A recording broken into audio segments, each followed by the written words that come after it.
Bonjour à tous, on se retrouve pour un atelier broderie punch needle aujourd'hui. Donc pour réaliser une petite décoration murale avec cette technique, il va nous falloir un cercle à broder, de la toile punch needle, ensuite une aiguille punch needle avec le petit entrefil, un crayon à papier, une paire de ciseaux et vous aurez aussi du coup 4 bobines de fil coton épais de couleurs différentes et un petit bout de fil doré.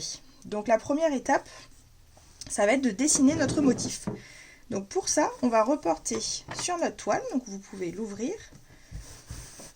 hop, le dessin qu'on va vouloir réaliser. Donc voilà, ce que je fais, c'est que je prends un des deux cercles et je vais dessiner à l'intérieur au crayon, donc après ce sera recouvert par la laine, le motif qu'on va vouloir faire. Donc aujourd'hui, je vais vous proposer un modèle assez simple pour débuter et découvrir la technique. Après, si vous avez une autre envie particulière ou si vous êtes un peu plus avancé, n'hésitez pas si vous avez une autre envie de motif. Donc à savoir que la particularité de cette toile, c'est qu'elle est composée de grosses mailles verticales et horizontales. Et en fait, en gros, pour vous faire le petit essai, quand on va venir piquer avec l'aiguille, ça va donc bien s'ouvrir, les mailles vont pouvoir s'écarter.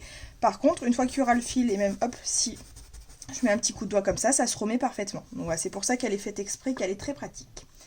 Donc, pour reporter notre dessin, moi ce que je vais vous proposer, c'est un petit motif avec des sortes de petites collines un petit peu abstraites et des petits oiseaux dorés dans le ciel. Donc pour ça, je vais venir dessiner hop, plusieurs petites collines au crayon. Donc juste en faisant un petit peu des demi-cercles qui viennent se chevaucher les unes sur les autres. Après, si le motif ne vous plaît pas tout à fait, vous pourrez le rattraper durant la broderie. Donc voilà, des petites collines qui se chevauchent, un peu comme des petits œufs, hop, qui vont à peu près jusqu'à la moitié de la toile, voilà, comme si c'était un peu le sol. Là, je vais essayer d'en faire 5 ou 6, voilà, c'est à vous de voir. Allez, je vais en faire 6, un petit bout ici.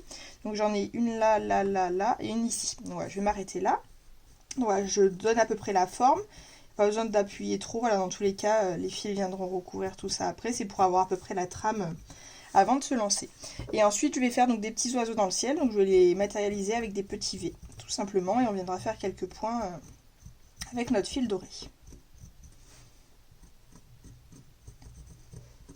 Parfait. Alors une fois que j'ai cette base, je vais commencer à me mettre en place. Donc pour cela, le cercle à broder, il est fait de deux parties. Donc il y a cet anneau là tout simple qui va aller sous notre toile et après on va la prendre en sandwich. Hop. Donc par-dessus comme ça. On va caler le dessin à l'intérieur. On peut desserrer du coup le cercle de dessus si besoin et après on va venir clac, le caler par-dessus pour venir tendre la toile. Donc voilà, je le passe dedans. Elle est bien tendue, c'est bien. Je vais resserrer mon petit pas de vis. Et après, si besoin, je peux aussi me mettre à l'arrière, poser ma main sur le cadre et venir tirer un petit peu sur la toile. Voilà, ça c'est une manipulation que vous aurez peut-être à faire tout au long de votre création. Si vous voyez que ça se détend un peu, parce qu'on va quand même appuyer sur la toile avec notre aiguille à puncher. Hop, je resserre bien. Et je serre. Voilà. Donc là, mon motif est en place. On fait juste attention. Voilà, on a quand même l'épaisseur du cadre à l'intérieur qui vient jusque là. Donc on ne pourra pas vraiment broder jusqu'à le cadre devant. Donc voilà, il faut bien imaginer qu'il y aura un petit millimètre sur le côté de vide. Et ensuite, on va mettre en place l'aiguille à puncher. Donc pour ça, vous allez prendre votre première bobinette de couleur. Donc celle que vous voulez. Donc à chaque fois, en fait, elle va rentrer dans l'aiguille par ici et sortir par là.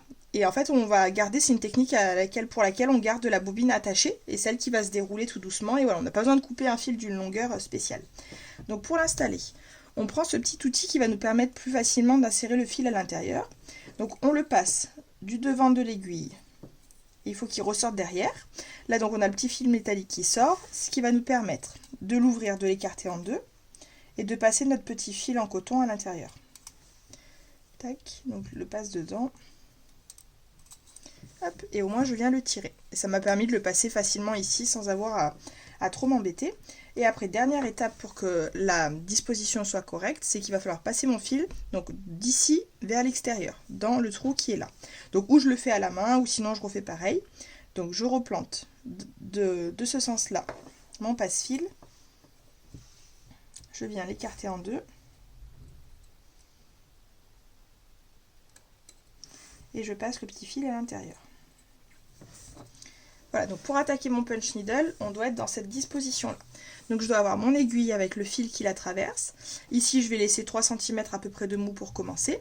Et ma bobine qui est reliée du coup à mon aiguille. Alors attention, très important pour que votre broderie fonctionne et que tout ne s'enlève pas, il faut toujours que le fil soit un petit peu mou. Voilà, faites attention que le fil entre l'aiguille et la bobine ne soit pas trop serré, sinon ça va vous enlever tout ce que vous venez de faire. Donc pour le punch needle, vous allez voir, là on va garder le rendu avec le côté plat, ça va faire comme des petits points de broderie, comme des petits pointillés. Par contre de l'autre côté, ça va nous former comme des petites bouclettes. Voilà, en punch needle, les deux se font, vous pouvez décider d'utiliser un côté ou l'autre selon le rendu escompté. Donc pour attaquer la broderie, je vais commencer par, hop, je vais vous la noircir un petit peu pour que vous la voyez mieux, par faire cette colline.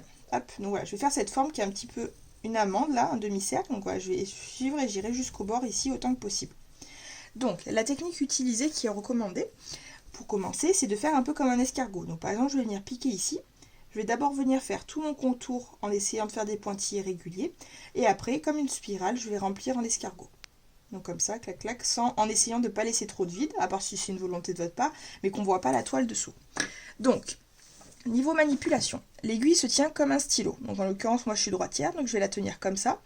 Et dans ce sens-là. C'est-à-dire que quand je vais piquer, en fait, la partie biseautée va se retrouver devant, le fil derrière, et je vais avancer comme ça.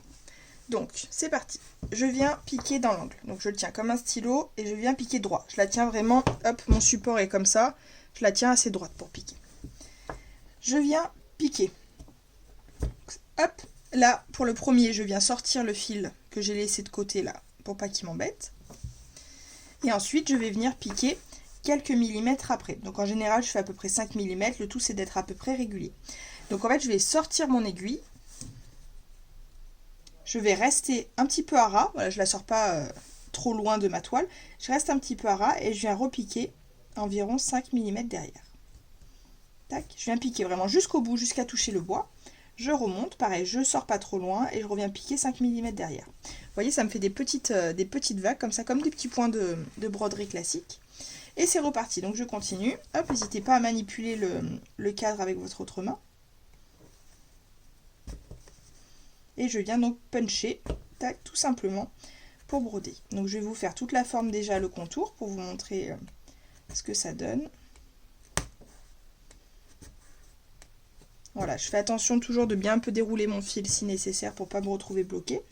Parce que là, si je retire en arrière, tous mes points s'en vont. Il n'y a rien qui les bloque pour l'instant. Ils sont vraiment mous. Donc si besoin, là, vous voyez, j'ai une petite boucle qui n'est pas trop tendue. Donc j'hésite pas derrière, avec ma main, hop, à venir resserrer un peu si c'est nécessaire. Et pour vous montrer le rendu derrière, voilà, ça fait plein de petites bouclettes comme ça. Donc après on peut utiliser, vous allez voir quand on va tout remplir, elles seront un peu dodues, là ça va faire un bel amas de bouclettes. Donc on peut utiliser ce rendu là pour certaines créations si c'est une volonté. Hop, donc toujours pareil, je garde mon biseau orienté vers l'avant. Et c'est parti. Je fais ma forme. Donc voilà, pour que vous voyez. J'avance comme un stylo et hop. Donc c'est assez sympa normalement à faire, c'est assez facile et ça fait plaisir, c'est un mouvement qui détend. Hop. Donc j'hésite pas à resserrer un peu mon cadre ou ma toile s'il commence à s'en aller. Donc là je viens de faire le tour de ma forme. Hop. Donc prochaine étape, ça va être de remplir.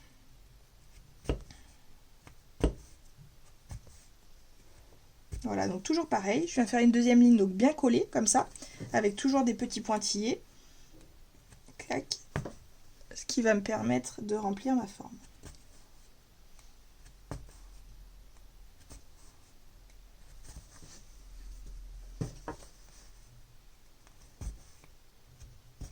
Après, si vous avez des petits trous ou des endroits un peu disgracieux, on pourra tricher un petit peu et revenir dedans à un moment. C'est pas un souci.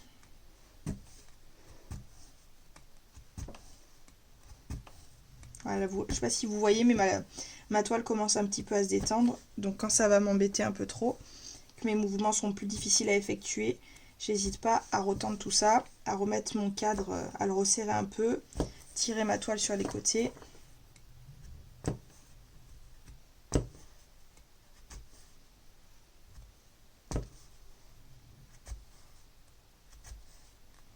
Donc ce qui est sympa avec cette technique, c'est qu'on peut, comme sur ce modèle-là, donc faire du remplissage. Après, on peut aussi tracer, si vous avez une envie assez minimaliste, avec juste des formes tracées en filaire en extérieur, c'est aussi possible. C'est un peu comme si on dessinait, qu'on coloriait au final. Hop. Donc, on est pas mal. Donc là, en fait, je vais finir ma forme pour la remplir. Je vous montre juste comment terminer la forme. Comme ça, je vais vous laisser avancer sur ça. Donc, en gros, quand j'estime que j'ai terminé ma forme, je viens au dos et je viens tout simplement couper mon fil ici avec une paire de ciseaux. Pardon. Et je ressors mon aiguille. Et voilà, ma petite forme est terminée. Et après, si je veux, je peux changer de couleur. Donc, je refais la même manipulation. J'enlève le fil, je reprends mon passe-fil pour mettre une nouvelle couleur à l'intérieur. Et je reprends exactement pareil. Je laisse un petit fil dépasser, je pique, je le fais passer dessous et c'est parti, je remplis en escargot. Donc je vous laisse faire toutes les collines, j'avance un petit peu de mon côté et on se retrouve tout de suite pour faire les oiseaux et la finition. À tout de suite. Hop, du coup me revoilà, j'ai terminé de faire les collines, donc après voilà, j'ai utilisé 2 fois le corail, 2 fois le mythe, mais vous pouvez faire comme vous voulez, voilà, avec vos 4 couleurs, faire l'agencement que vous préférez. Donc voilà, pour vous montrer, au dos, j'ai mes petits fils que j'ai coupés, j'ai mes petites bouclettes là bien serrées, j'ai retendu mon cadre, voilà, donc ça évite de voir un peu trop le liseré là, de la toile qui dépasse, et sur mon aiguille j'ai monté mon petit fil doré, donc tout pareil comme tout à l'heure, pour faire mes petits oiseaux en V. Donc là voilà, ça va être assez rapide, assez simple, je vais juste faire des petits V pour matérialiser les oiseaux. Hop, je finis de rentrer mon fil. Donc comme tout à l'heure, mon fil traverse mon aiguille, dans le chat, hop, je fais sortir un petit bout et j'attaque. Donc je vais venir sur l'aile de mon oiseau. Tac. Donc je pique, toujours pareil, je ressors mon petit fil derrière. Et c'est parti pour 2-3 petits points. Donc là je pense que si j'en fais 2, ce sera suffisant. Clac, et je reviens dans l'autre sens. Et clac. Voilà, tout simplement un petit V. Et ensuite, tout pareil comme tout à l'heure, je viens couper au dos. Je garde bien le fil dans mon aiguille. Voilà, tout simplement les raccords, ce qui est bien avec le punch needle, c'est assez rapide. Si jamais il nous manque du fil, qu'on veut changer, remettre un bout, repasser un petit peu, c'est pas trop pénible. Et je reproduis l'opération sur les autres oiseaux.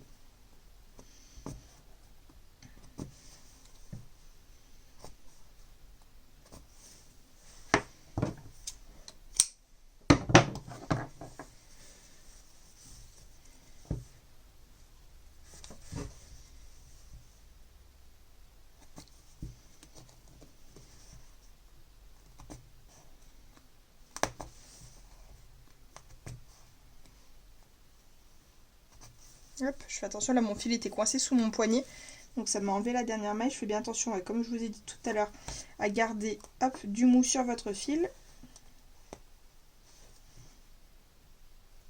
Je vais reprendre du coup pour celui-ci. Hop.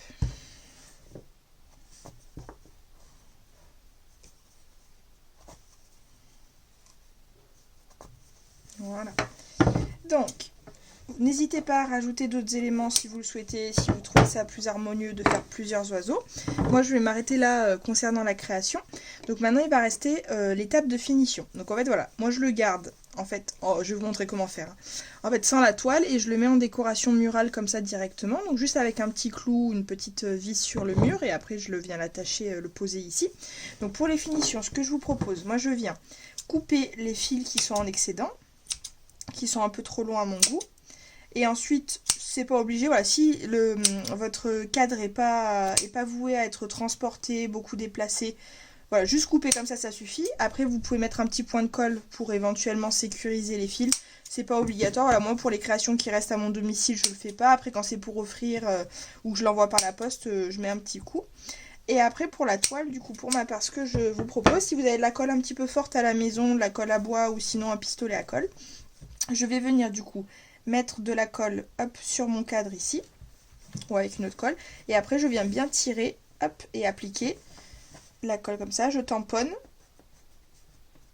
pour que ça tienne bien, et après je fais ça donc avec tout le tour, à chaque fois je viens coller et tamponner, et une fois que tout ça tient bien, donc je vérifie bien que de l'autre côté mon motif est bien orienté comme je veux, que tout est bien tendu. Je fais ça avec tout le reste. Et après, donc si j'ai pas trop de toile qui me reste, je peux la laisser comme ça à l'intérieur. Ou sinon, je peux couper l'excédent. Voilà, j'hésite pas, une fois que ce sera bien collé, hop, à bien couper l'excédent.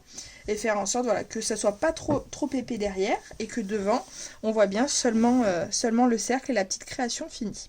Voilà, donc j'espère que ce petit tuto vous aura plu et que vous allez faire plein de créations en punch needle. Il y a plein de choses qui se font si vous regardez un peu sur internet. Après on peut en faire des coussins aussi avec des motifs décoratifs punchés, des petites pochettes, voilà, avec un peu de couture derrière. Il y a plein de projets sympas et plein de motifs à faire. Donc je vous souhaite bonne création et on se retrouve très vite.